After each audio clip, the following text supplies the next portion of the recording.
Olá, boa noite para você. Dados da Organização Mundial de Saúde colocam o Brasil em primeiro lugar no mundo em número de pessoas com algum tipo de transtorno relacionado à saúde mental, sendo que mais de 18% da população sofrem de ansiedade. Quando o assunto é depressão, já ocupamos o quarto lugar no planeta em quantidade de casos. E qual seria o motivo dessa estatística? Segundo os especialistas, os principais fatores que contribuem para o aumento do sofrimento psíquico dos brasileiros são os altos índices de violência, a instabilidade financeira, o desemprego e os problemas nos relacionamentos pessoais. Em 2018, a taxa de homicídios no Brasil foi 30 vezes maior do que o da Europa. Para chamar a atenção das autoridades e da sociedade sobre a saúde mental, psicólogos, psiquiatras, assistentes sociais e enfermeiros criaram a campanha Janeiro Branco, que nasceu em 2014 em Uberlândia, Minas Gerais. E este é o tema desta noite do Todas as Coisas, que está começando. Olá, Camila. Oi, Suzete. Boa noite para você aí de casa que está acompanhando a gente. Para falar sobre esse tema, a gente convidou aqui a Ludmila Lima, que é psicoterapeuta e também voluntária da campanha Janeiro Branco aqui em Goiás. Boa noite, Ludmila. Muito obrigada pela sua presença. Boa noite. Eu que agradeço a oportunidade de mais uma vez falar sobre essa campanha. E está aqui conosco também a Carolina Sartori, enfermeira, especialista em saúde mental e coordenadora de saúde mental de Aparecida de Goiânia. Seja muito bem-vinda. Obrigada, boa noite a todos. É um prazer estar aqui. E aqui ao meu lado, a Melissa Duarte, médica, psiquiatra. Muito obrigada, doutora, pela sua presença. Boa noite, Camila. Muito obrigada pelo convite. E você aí de casa pode participar com a gente pelo nosso WhatsApp, que é o 3201-7704, e a gente também está ao vivo pelo Facebook. Vou começar com a senhora, doutora, para a gente entender primeiro o que é saúde mental. Quais são as doenças que são classificadas dentro do que a gente pode chamar de saúde ou de doença mental?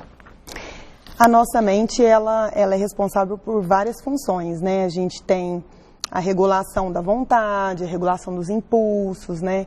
O humor. Então, assim, estar com a mente saudável é eu trabalhar com todas essas funções em harmonia. E é claro que para eu ter uma saúde plena do indivíduo, eu preciso tanto ter uma saúde da mente quanto do corpo. As doenças mentais, de acordo com a Organização Mundial de Saúde, elas são classificadas como transtorno de ansiedade, transtornos do humor, a dependência do álcool, de outras drogas e até mesmo os transtornos dos impulsos e as doenças mais graves, que são a esquizofrenia e o transtorno bipolar do humor. Então, existe uma gama de doenças, existem várias características, né? Cada doença tem um conjunto de sintomas e, a partir de então, o médico classifica e faz o tratamento específico para aquela doença. Ludmila, e o Janeiro Branco? Como é que é? O que acontece durante esse mês? Uma política pública que é feita no sentido de esclarecer a população sobre a importância de se ter uma saúde mental? Bem, a campanha surgiu como iniciativa independente, né, de um psicólogo. Então, hoje a gente já tem essa lei aprovada em alguns municípios. Goiânia tem a lei aprovada, nosso estado de Goiás, com o objetivo, inclusive, de criar essas políticas públicas. Mas o objetivo é principalmente levantar esse questionamento, que se possa se falar mais sobre as questões mentais, as questões emocionais e promover saúde. O que a doutora levantou é o caso do adoecimento, era que a gente já precisa talvez de um tratamento. E o principal objetivo da campanha é promover saúde e trabalhar na prevenção. Então, os cuidados que a gente precisa ter com a nossa saúde como um todo, não só a saúde física, mas também cuidar da qualidade dos nossos pensamentos, da gestão das nossas emoções, dos nossos relacionamentos, porque ter saúde não é simplesmente não estar adoecido, é dar conta de você conseguir estar bem, desempenhando todas as funções em todas as áreas da sua vida. Então, pensar Janeiro Branco o que eu posso fazer para promover saúde e evitar o adoecimento e também desmistificar a questão do tratamento, de que esse tratamento a pessoa pode buscar ajuda na sua família, com as pessoas à sua volta, mas também buscar ajuda profissional quando ela tiver algum agravamento, estiver tendo algum prejuízo na sua vida. Quando a gente fala dos transtornos, né, que a gente coloca dentro de doenças mentais, a gente fala de uma síndrome de pânico, de uma depressão, mas a gente fala também de algumas doenças que podem impossibilitar talvez a convivência da pessoa na família ou na sociedade. Nós tivemos há anos uma discussão muito grande em relação aos hospitais psiquiátricos. Eu queria que você falasse para a gente, Carolina, como é feito o tratamento hoje das pessoas que buscam o poder público para tratar uma doença mental? Hoje, em Aparecida de Goiânia, atualmente nós temos 4 centros de atenção psicossocial, que são os CAPs. Inclusive, Aparecida de Goiânia foi o primeiro município da região centro-oeste brasileira a ter CAPs tipo 3, que são os CAPs de funcionamento 24 horas. Nós temos CAPs para tratamento de transtornos mentais, que funcionam 24 horas.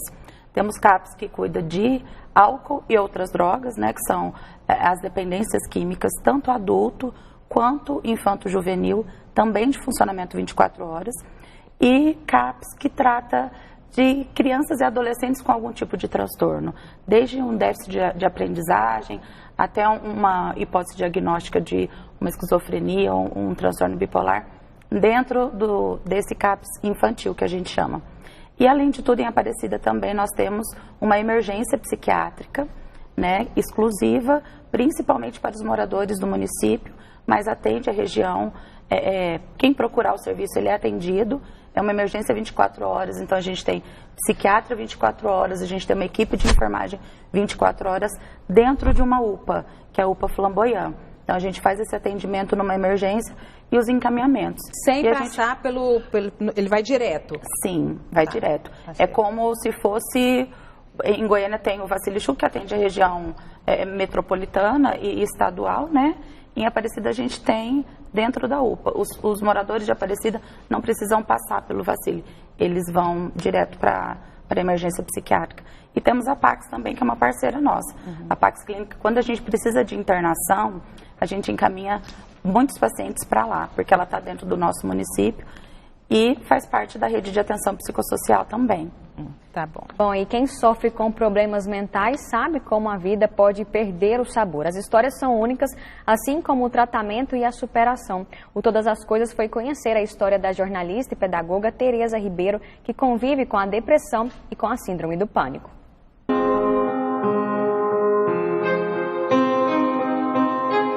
Maracujá, tomate, hortelã, alface. Esse pomar, que pode até parecer pequeno, tem uma importância enorme para Tereza. Da mesma forma que passar o tempo com os filhos, ler um livro ou admirar o pôr do sol. Tudo isso foi ressignificado depois de 3 crises de depressão ao longo da vida. Hoje, eu estou bem fazendo terapia, jardinagem, leitura, meditação, yoga, tem a espiritualidade, né, o centro que eu frequento. Para chegar onde ela está agora, em tratamento, consciente e enxergando a vida um pouco mais colorida, o caminho foi difícil. Na última crise, considerada por ela a pior de todas, um pensamento que ela nunca havia tido veio do nada. Um dia eu indo trabalhar, eu pensei assim, e se eu jogasse meu carro aqui nessa vala? Eu acho que ninguém ia sentir falta. E visualizei. Parei o carro, comecei a chorar. Falei com uma amiga minha que é terapeuta. Eu falei, olha, eu não tô bem. Eu preciso de um psiquiatra. E aí a TT Ribeiro, como é conhecida, passou a conciliar terapia com medicação. Não só isso, ela quis mais. Dessa vez, conhecimento. A jornalista e pedagoga em breve será uma psicóloga. Inicialmente eu comecei para melhorar o meu trabalho como professora, como educadora, como psicopedagoga. Hoje eu sei que, eu acredito que internamente, aqui dentro, lá guardado, eu falava, não, vai lá para você se entender, vai lá para você se entender. E aí eu fui me entender e está sendo super legal. O que a Tereza está cuidando faz parte do que a gente chama de saúde mental. E isso tem tanta importância na nossa vida que quando não estamos bem emocionalmente ou psicologicamente, o corpo reage. E vale lembrar que foram várias tentativas para chegar numa dosagem bacana, porque não é da primeira vez, demora 20 dias, 30 dias, 40 dias, aí depois você tem que ajustar, mais dosagem, menos dosagem, está dormindo bem, está conseguindo ter uma vida de qualidade? Para se ter uma ideia, quem sofre de ansiedade, depressão, fobias e outros transtornos pode desenvolver dores no corpo, cansaço, fadiga, sonolência, aumento ou diminuição do peso, entre outros males físicos. O Brasil é o país com o maior número de pessoas ansiosas, segundo a Organização Mundial de Saúde, 9,3% da população. A OMS mostra um dado preocupante: 86% dos brasileiros sofrem com algum transtorno mental. E pensando em alertar a população e dar auxílio para quem precisa, o mês de janeiro ganhou a cor branca.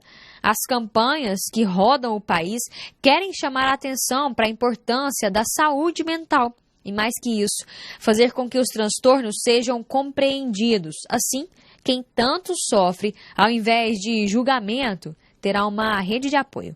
Eu tive muita receptividade na minha família, minha mãe está sempre comigo, meu sogro e minha sogra, mas infelizmente tem muita gente que não tem esse apoio. Então tem muita gente que fala o seguinte: ah não, isso é falta de Deus, ah não, isso é falta de um objetivo na vida, lavar roupa, passar roupa, não sei o quê. Não, isso é humano, isso é cerebral e em muitos casos é químico.